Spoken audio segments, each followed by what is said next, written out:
The Testaments of the 12 Patriarchs. The following 12 books are biographies written between 107 and 137 BC.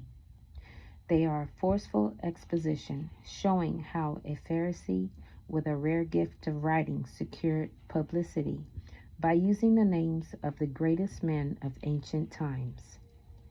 There were intellectual giants in those days, and the 12 patriarchs were the intellectual giants.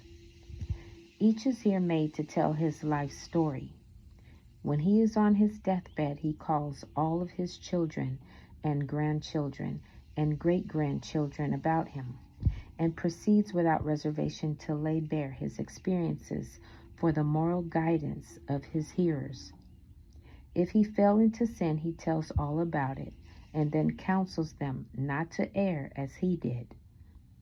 If he was virtuous, he shows what rewards was his. When you look beyond the unvarnished, almost brutally frank passages of the text, you will discern a remarkable attestation of the expectations of the Mashiach which existed 100 years before Christ. And there is another element of rare value in this strange series. As Dr. R.H. Charles says in his scholarly work on the pseudepigrapha, its ethical teaching has achieved a real immortality by influencing the thought and diction of the writers of the New Testament, and even those of our Lord. This ethical teaching, which is very much higher and purer than that of the Old Testament, is yet its true spiritual child, and helps to bridge the chasm that divides the ethics of the Old and New Testaments. The instances of the influence of these writings on the New Testament are notable in the Sermon on the Mount, which reflects the spirit and even uses phrases from these testaments. St. Paul appears to have borrowed so freely that it seems as though he must have carried a copy of the testaments with him on his travels. Thus, the reader has before him in these pages what is at once striking for its blunt primitive style and value as some of the actual source of books of the Bible. Testament of Reuben, the firstborn son of Jacob and Leah. Reuben, the firstborn son of Jacob and Leah, the man of experience, counsels against fornication and points out the ways in which men are most apt to fall into error. The copy of the Testament of Reuben, even the commands which he gave his sons before he died in the 125th year of his life, 2 years after the death of Joseph, his brother. When Reuben fell ill, his sons and his sons' sons were gathered together to visit him. And he said to them, My children, behold, I am dying, and go the way of my fathers. And seeing there Judah and Gad and Asher, his brethren, he said to them, Raise me up, that I may tell to my brethren and to my children what things I have hidden in my heart. For behold, now at length I am passing away. And he arose and kissed them, and said unto them, Hear, my brethren, and do ye, my children, give ear to Reuben your father, in the commands which I give unto you. And behold, I call to witness against you this day the God of heaven, that ye walk not in the sins of youth and fornication, wherein I was poured out, and defiled the bed of my father Jacob. And I tell you that he smote me with a sore plague in my loins for 7 months. And had not my father Jacob prayed for me to the Lord would have destroyed me. For I was 30 years old when I wrought the evil thing before the Lord, and for 7 months I was sick unto death. And after this I repented with set purpose of my heart for 7 years before the Lord. And wine and strong drink I drank not, and flesh entered not into my mouth, and I ate no pleasant food. But I mourned over my sin, for it was great, such as had not been in Israel. And now hear me, my children, what things I saw concerning the 7 spirits of deceit when I repented. 7 spirits, therefore, are appointed against man, and they are the leaders in the works of youth. And 7 other spirits are given to him at his creation, that through them should be done every work of man. The first is the spirit of life, with which the constitution of man is created. The second is the sense of sight, with which ariseth desire. The third is the sense of hearing, with which cometh teaching. The fourth is the sense of smell, with which tastes are given to draw air and breath. The fifth is the power of speech, with which cometh knowledge. The sixth is the sense of taste, with which cometh the eating of meats and drinks, and by its strength is produced, for in food is the foundation of strength. The seventh is the power of procreation and sexual intercourse, with which through love of pleasure sins enter in. Wherefore it is the last in order of creation, and in the first in that of youth, because it is filled with ignorance, and leadeth the youth as a blind man to a pit, and as a beast to a precipice. Besides all these, there is an 8th spirit of sleep, with which is brought about the trance of nature and the image of death. With these spirits are mingled the spirits of air. First, the spirit of fornication is seated in the nature and in the senses. The second, the spirit of insatiableness in the belly. The third, the spirit of fighting in the liver and gall. The fourth is the spirit of obsequiousness and chicanery, that through officious attention one may be fair in seeming. The fifth is the spirit of pride, that one may be boastful and arrogant. The sixth is the spirit of lying, in perdition and jealousy, to practice deceits and concealments from kindred and friends. The seventh is the spirit of injustice, with which are thefts and acts of rapacity, that a man may fulfill the desire of his heart. For injustice worketh together with the other spirits by the taking of gifts. And with all these the spirit of sleep is joined, which is that of error and fantasy. And so perisheth every young man, darkening his mind from the truth, and not understanding the law of God, nor obeying the admonitions of his fathers, as befell me also in my youth.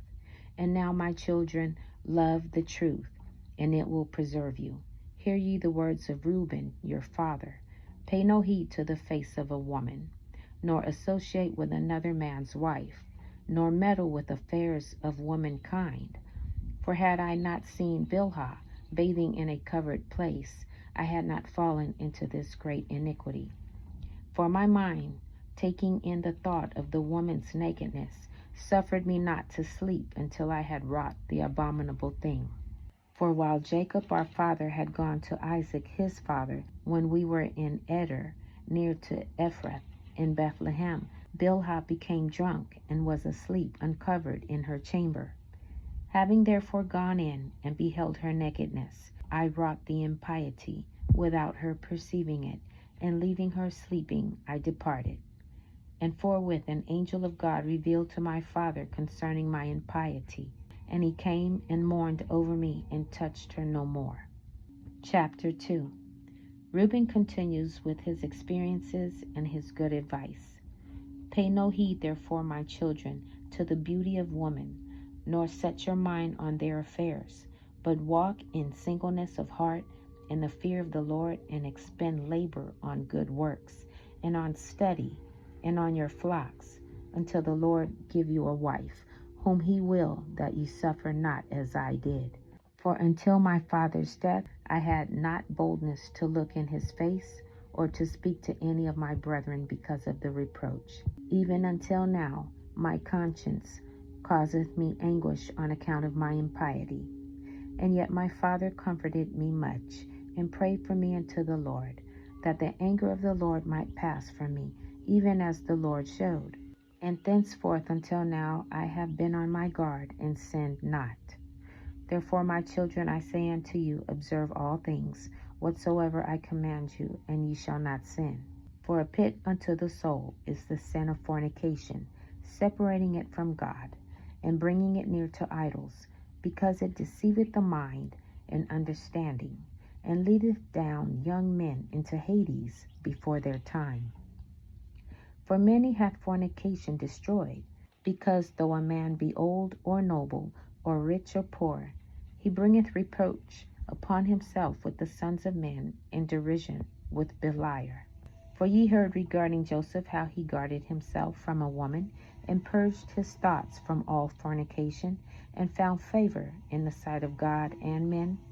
For the Egyptian woman did many things unto him, and summoned magicians, and offered him love potions, but the purpose of his soul admitted no evil desire. Therefore the God of your fathers delivereth him from every evil and hidden death. For if fornication overcomes not your mind, neither can Beliar overcome you. For evil are women, my children, and since they have no power or strength over man, they use wiles by outward attractions, that they may draw him to themselves. And whom they cannot bewitch by outward attractions, him they overcome by craft. For moreover concerning them, the angel of the Lord told me and taught me, that women are overcome by the spirit of fornication more than men, and in their heart they plot against men, and by means of their adornment they deceive first their minds, and by the glance of the eye instill the poison, and then through the accomplishment act they take them captive. For a woman cannot force a man openly, but by a harlot's bearing she beguiles him. Flee therefore fornication, my children, and command your wives and your daughters that they adorn not their heads and faces to deceive the mind, because every woman who useth these wiles hath been reserved for eternal punishment. For thus they allured the watchers, who were before the flood, for as these continually beheld them, they lusted after them, and they conceived the act in their mind, for they changed themselves into the shape of men, and appeared to them when they were with their husbands. And the woman lusting in their minds after their forms gave birth to giants, for the watchers appeared to them as reaching even unto heaven. Beware therefore of fornication, and if you wish to be pure in mind, guard your senses from every woman, and command the women likewise not to associate with men, that they also may be pure in mind. For constant meetings, even though the ungodly deed be not wrought, are to them an irremediable disease, and to us a destruction of Beliar, and an eternal reproach. For in fornication there is neither understanding nor godliness, and all jealousy dwelleth in the lust thereof. Therefore then I say unto you, ye will be jealous against the sons of Levi, and will seek to be exalted over them, but ye shall not be able. For God will avenge them, and ye shall die by an evil death. For to Levi God gave the sovereignty, and to Judah with him, and to me also, and to Dan and Joseph, that we should be for rulers. Therefore I command you to hearken to Levi, because he shall know the law of the Lord, and shall give ordinances for judgment, and shall sacrifice for all Israel, until the consummation of the times, as the anointed high priest of whom the Lord spake. I adjure you by the God of heaven to do truth, each one unto his neighbor, and to entertain love each one for his brother. And draw ye near to Levi in humbleness of heart, that ye may receive a blessing from his mouth. For he shall bless Israel and Judah, because him hath the Lord chosen to be king over all the nation. And bow down before his seed, for on our behalf it will die in wars visible and invisible, and will be among you an eternal king. And Reuben died, having given these commands to his sons, and they placed him in a coffin until they carried him up from Egypt and buried him in Hebron, in the cave where his father was. This concludes the Testament reading. Shalom.